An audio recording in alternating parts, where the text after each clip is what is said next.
আসসালামু আলাইকুম রহমতুল্লাহ বরকাতুহ আলহামদুলিল্লাহ ওয়াসসালাতু ওয়াসসালামু আলা রাসূলিল্লাহ ওয়া আলা আলিহি ওয়া সাহবিহি আজমাইন ওয়া মান তাবি'আহুম বিইহসান ইলা ইয়াউমিদ্দিন আম্মা বা'দ। সম্মানিত ভিউয়ার, দর্শক ও শ্রোতাবৃন্দ, আমরা সালাত কোর্সের 62 নম্বর পাঠে জানব তাতাউউদ তথা নফল সালাত সম্পর্কে। নফল সালাত এর হিকমতটা কি? এর হিকমত হলো আল্লাহ তাআলা স্পেশাল বা বিশেষ রহমত বান্দার উপরে, যে আল্লাহ তাআলা প্রত্যেক ফরজের সাথে তার নফল ইবাদত বন্দেগী শরীয়ত দান করেছেন এবং শরীয়তে এনেছেন, যেন মুমিনরা এই সমস্ত নফল কাজের দ্বারা, নফল আমলের দ্বারা তাদের ঈমান বৃদ্ধি করতে পারে। 2 নম্বর হলো কিয়ামতের মাঠে যদি ফরজ আমলসমূহ ঘাটতি হয়, তাহলে আল্লাহ তাআলা বিশেষ রহমতে এই নফল দিয়ে ফরজগুলো ঘাটতি যেন পূরণ করে দেন। এই হলো নফলের উপকারিতা। প্রত্যেক ইবাদতের সঙ্গে নফল রয়েছে, সালাত, সিয়াম, হজ ইত্যাদি। এটা আল্লাহ তাআলার বিশেষ রহমত এই বান্দাদের উপরে এবং বিশেষ করে এই উম্মতের উপরে। তাহলে সালাত যেখানে ফরজ আছে সেখানে নফল সালাত রয়েছে, সিয়াম ফরজ রয়েছে, নফল রয়েছে, হজ এভাবে রয়েছে, সাদকা অর্থাৎ যাকাত ফরজ রয়েছে, নফল রয়েছে। এভাবে বান্দা নফল আমলের দ্বারা আল্লাহ তাআলার নৈকট্য অর্জন করতে থাকে, শেষ পর্যন্ত আল্লাহ তাআলা তাকে ভালোবাসেন। আল্লাহু আকবার। নফল সালাতের প্রকারসমূহ। এই পাঠটি যেটা আলোচনা করছি এটা হলো ৬৫ নম্বর পাঠ। আমি আগে বলেছি নফল সালাতের প্রকারসমূহ অনেকগুলো প্রকার রয়েছে। এখানে 10টি প্রকার উল্লেখ করা হবে। 10টি প্রকার এখানে আমাদের শায়খ তুওয়াইজি, ইসলামী ফিকহ বিশ্বকোষের রাইটার যিনি, উল্লেখ করেছেন। 1 নম্বর হলো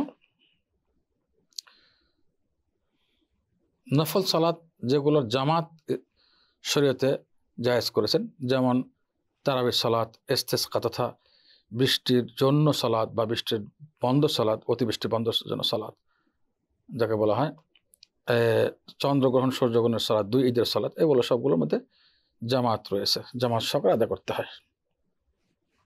এরপরে 2 নম্বর আসি যেগুলোতে কোনো জামাত নেই নফল সালাত, যেমন ইস্তেখারার সালাত।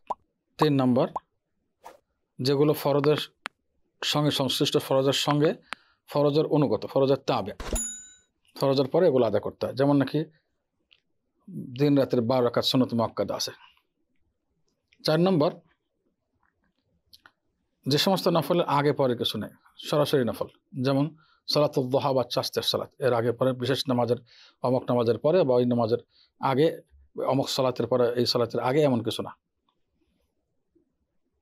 এর মধ্যে রয়েছে কোনো কোনো নফল যেন আর কি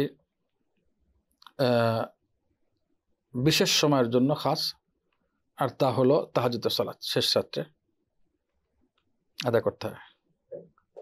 আর যেগুলো তো 6 নম্বর হলো যেগুলোর জন্য বিশেষ সময় নেই, যেমন আম বা সাধারণ নফলগুলো, এর জন্য বিশেষ কোনো সময় নেই।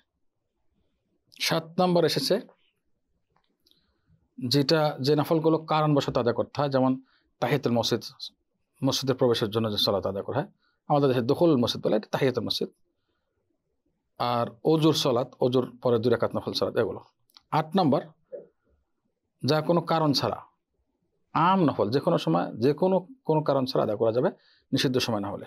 9 নম্বর কোনো সুন্নাহ রয়েছে, নফল রয়েছে মুআক্কাদ, সুন্নাহ মুআক্কাদ অর্থাৎ সুন্নাতে মুআক্কাদা বলা হয়, যেমন 2 ঈদের সালাত, কেউ এটাকে ওয়াজিব বলেছেন। ওই সুন্নাতে মুআক্কাদা অর্থেই ওয়াজিব মানে ফরজ না, ফরজের নিচে এবং অন্যান্য সুন্নতের উপরে। এভাবে তাহলে এভাবে মুআক্কাদের মধ্যে রয়েছে ইস্তিসকার সালাত, বৃষ্টির বন্ধের জন্য বা বৃষ্টির চাওয়ার জন্য আল্লাহর কাছে, সূর্যগ্রহণ চন্দ্রগ্রহণের সালাত, বিতিরের সালাত, যেটা আমি বলেছি বিতির, এটা অনেক মাযহাবে অনেক ইমামগণ ওয়াজিব বলেছেন, যেটা ফরজের নিচে সুন্নাত মুআক্কাদের ঊর্ধ্বে, এবং অন্য উলামায়ে কেরাম বলছেন সবচেয়ে তাকিদপূর্ণ সুন্নাত, তার মানে অর্থ একই হচ্ছে।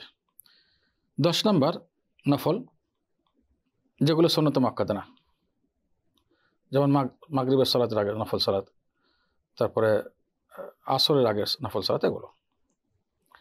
আল্লাহ তাআলার এটা বিশেষ মেহেরবানি, আল্লাহ তাআলা এই নফল সালাতগুলো দিয়েছেন বান্দার প্রতি মেহেরবানি হয় যেন বান্দা এগুলোর দ্বারা আল্লাহর নৈকট্য অর্জন করতে পারেন, এবং বিভিন্ন প্রকারের নফল দান করেছেন যেন বান্দা এগুলোর দ্বারা তার মর্যাদা বৃদ্ধি করতে পারে এবং তার গুণাগুলো মাফ হয়ে যায়, তার সওয়াব ডবল রিডবল হয় এই জন্য।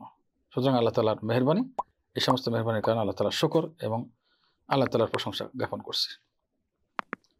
পরবর্তী 63 নম্বর দার্সে ইনশাআল্লাহ বাকি বিষয়গুলো জানবো। আসসালামু আলাইকুম রহমতুল্লাহ বারাকাতুহু।